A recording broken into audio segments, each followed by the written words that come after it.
So I've just woke up, quickly brushed my teeth, got dressed. Not in the shower yet because I'm going to get my hair cut. You know what I mean? Haircut, do a little bit of shopping for tonight. We've got a tasting tonight over at the unit, so I'll take you with me. It's going to be a quick, I don't know what you call it, day in the life video. Yeah, follow me, see what it's all about. So for anybody who doesn't know, I'm a private chef. I run a small, medium-sized catering company that caters for weddings.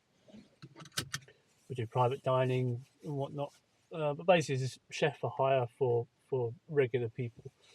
We tend to bring the restaurant experience to the house. So that's what I do. I'm not going to name the company or like that, but when you're ready. So that's what I do, and today we have a wedding that's booked next year. They're going to come and have the tasting before they go to Australia for. I don't know what they're going to Australia for. I think they're going to Australia for 3 months, so they want to get the tasting done before they go. Makes sense. So I'm going to go get the haircut, get the old hairline sorted out, and then get some bits and bobs from the grocers and the butchers to do their tasting tonight. They got fillet, Mediterranean Wellington, vegetable Wellington, ham hot bonbon and feta starter. It's gonna be nice. It's gonna be nice. But get that done. We've got that tonight, and then over the weekend we're going down to London to see family for the weekend. I'll take you along for that as well. Anyway, let's go. And remember, if you haven't already, hit the like and subscribe button. It really does help me out. Go over to Twitch. You can see that's the place I do my gaming. I'm pretty much the donor for most of my YouTube videos. But yeah, come along and have a look. So that's the haircut done. Can't really tell, but it is a little bit neater. But I'm going to go and stick my hat back on because I am casting all the little hairs. And yeah, right, on to the next place. I need to go and get stuff for the tasting, so we'll go around now and get that. So that's us. We just come out the shop, got my stuff for this afternoon, or this evening. It's quite a late tasting tonight, actually. Grab myself a sandwich, and that is about it. So next up, I'm not taking you into these places just yet. One, I'm not too confident about walking around the camera, talking into a camera. Two, everybody's in a shop, everybody's in a barber's. It's not really that interesting. I'd rather keep it short and sweet the way I have. Next, we're going to go to a computer shop to see about a computer part. Then we're going to head home, get ourselves showered, sorted, sort of like last bits of prep to do. Then we'll go through to the unit, and that's where I'll show you around the unit, show you what we do, what happens on a week-to-week basis. Yeah, stay tuned, keep watching. It gets better, I promise. So that's us back home. Got what I went to the shop for, which is good for me because I normally go to the shop and come out with stuff I don't need. So I'm gonna run up. Okay, maybe more of a gentle jog. So this is the setup so far. Okay, I've got one monitor, two monitor, stream manager, whatever. Light, which turns out is actually a heat lamp. So I wondered why I was sitting there sweating so much. So what I need to do is I need to connect. Oh, okay. Okay, right.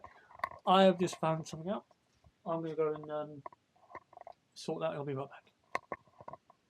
Yeah. So sorted. 2 monitors, 1 computer. Perfect. Now I've just got to work out how to sync them all up. So yeah, quite simply, all done, nice and easy. I have my Streamlabs set up there. You can see me there. I've added a screen capture, which is we're viewing number one. Number two is over here. So this is a full screen. This will be where I can play poker, or I can now start playing PC games. On monitor 2, monitor 1 will be the pickup and send it across stream. Awesome. So poker will be coming soon. I also want to get Helldivers 2, get that going. But no, quite a nice, easy, quick job. And I've just extended my range on Twitch. Can reach more, hopefully reach more audience, get the follows up. That's it. I'm gonna go get a shower, wash my hair because I've had a haircut, of course, and then we'll get on to the next job. So we're at the unit now. Gonna get ready for tonight's tasting. I've got a wedding booked for 2025, but the couple's going away for, I think, a few months to Australia for, I can't remember what they said now, but so they wanted to get the tasting done before. So here we are, we've got the stuff out ready. I'm going to start prepping up. We've got 2 starters, 2 mains, and then a trio of desserts, which would be nice. We're going to start with the main meat prep. I didn't do the journey here, so it's kind of pointless. It's just a long, boring road to get here from where I live. I'm just going to make sure I've got everything I need. Cool, and I'll try and set you up and you can see how we do. So obviously my time lapse that I had originally planned to do failed on the camera. So the whole process of me prepping the food is lost. Can you tell I'm new to this? So, but anyway, let me just walk through. So on the main course we're going to have a fillet, which is the whole fillet, so it's rolled, wrapped up, rolled, seasoned, salt, pepper, black treacle, wild garlic, crushed down into sort of like a marinade. We roll the meat in that, wrap it in cling film, nice and tight, give it some sort of log look, and then we vat pack it and we water bath it in there. Okay, so then that, if anybody knows how a water bath works, it maintains constant temperature, it doesn't go up, doesn't go down, it will sit there at nice 56 degrees. It will sit in there for about 3 hours. 56 degrees is nice, medium rare with no blood. Once that's done in there, we'll take it out, we'll sear it off in a pan, give it a nice bit of colour, throw some butter in there, and then we'll take it out and let it rest. And we'll let it rest as long as possible without it going cold. We'll slice it down, and then it's good to go. We'll get a nice hockey puck size fillet of beef. It's going with this Bordelais sauce with bone marrow in there. So that's just been reducing down. We're going to just let that sit, and I'll thicken it, the traditional way with some nice granules. Made some mashed potato. Here, in there, we put some horseradish, and we basically put that inside the potato, and that will bake away. Next to that is a Mediterranean Wellington. It's just a ratatouille mix with vegetables, tomatoes, got some cheese in there. Make it into like a parcel. Not so much a Wellington as you would imagine it with how it's done with meat, but we do it as more like a pasty, puff pastry pasty. Yeah. And then that goes with a bed of hummus. That's about it really. Starter wise, we've got ham hock bonbon. So we've got a little ham hock there.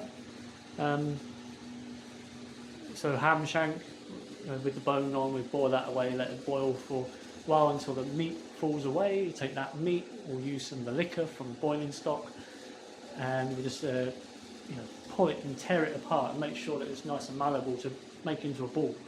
Turn that into a golf ball. We'll let it cool down, let the gelatin from the meat set, so it's nice and firm, and then we'll pan it in breadcrumbs, drop it in the fryer, get nice and golden brown, and then that goes with the piccalilli. It's a nice ham hock bonbon, nice straightforward. And then the feta, We'll basically break that feta down, add some honey, some black sesame seeds, and then we'll basically turn it into a parcel like this with a phyllo pastry. Par bake it to make it nice and firm, doesn't fall apart, and then we'll finish it off in the oven to give it a bit more colour. And that's it, really. So quickly, I just wanted to explain why. I started this YouTube channel for one reason, and that is to try and show the life of someone who went from a normal kitchen environment as a chef. I started from working as a commie, and worked my way up to head chef level over the course of 12 years. At year 12, I felt myself feeling very down, and it's a very common thing amongst chefs, and I don't think many chefs talk about it as much as they should, because there's the pressure, that pressure. It doesn't matter if you're a commie, CDP, sous chef, head chef, even down to the pot wash, but everybody in that kitchen will be silent about the same thing, and that's their mental health. I felt myself dealing with, suddenly, I knew what I was getting myself into, don't get me wrong, but suddenly I was in charge and responsible for the people working around me. So it's a 12-person or 12 brigade of chefs. They all had holidays, time off, sick days that happened. On top of that, you had the stock take, the rotors, the GP, keeping the bosses happy, making sure the money's coming in, make sure the food's being sold, and that people keep coming back to the restaurant. The crux of it is that unfortunately, that comes into maybe 7-day weeks, rolling on for quite a few weeks, back to back. 7-day weeks, 12, 14-hour shifts. Other chefs will know the breakfast, lunch, dinner phrase. That was happening a lot. And I think it got to the point where I was not happy. And what made it worse is I wasn't speaking to people around me about it. Instead, I reflected with anger, frustration, and I took it out on people that I shouldn't have. It came to a head when I decided, it was 2019, that enough's enough, I need to go and work on my terms. And I felt confidently that I had the skills to go do that. So I did. I went away, I started doing private chef work. Started off as agency, but the private chef work is where I was more happy, because I was able to go to people's holiday homes, cook for them on a private basis, and I was doing my food. I was cooking my food that I was happy with, and seeing the reaction of people having my food, my menus, made me feel happy. 2019, had a year, I loved it, I worked on my terms, I chose my bookings, I took as many as I could, don't get me wrong, because this is a massive step. But most importantly, I was able to see my son more. I was able to do school runs, I was able to take him to football games, I was able to take him to different sporting events, fairs, fetes, circus, you name it, I was able to be a dad. And for the first 3 years of his life, I was unable to do that because I was always in the kitchen behind the hot pass serving food that I wasn't happy with. We won't talk about COVID, everyone knows what happens to COVID. I struggled, but that's another story. COVID passed, I came back with a bang, I started doing wedding catering, and that's where it really took off for my company. And going back to the original question of why, well, I just want to show you really what I do and how I do it. Also with the added element of me having more time to do stuff that's personal to me, and that's gaming. I love gaming, so I'm able to now stream on Twitch that I do with some friends and family, and that's it really. So anyway, I'm going to jump back and actually do some work, and yeah, enjoy the rest of the video. Thank you. My rant is over, sorry.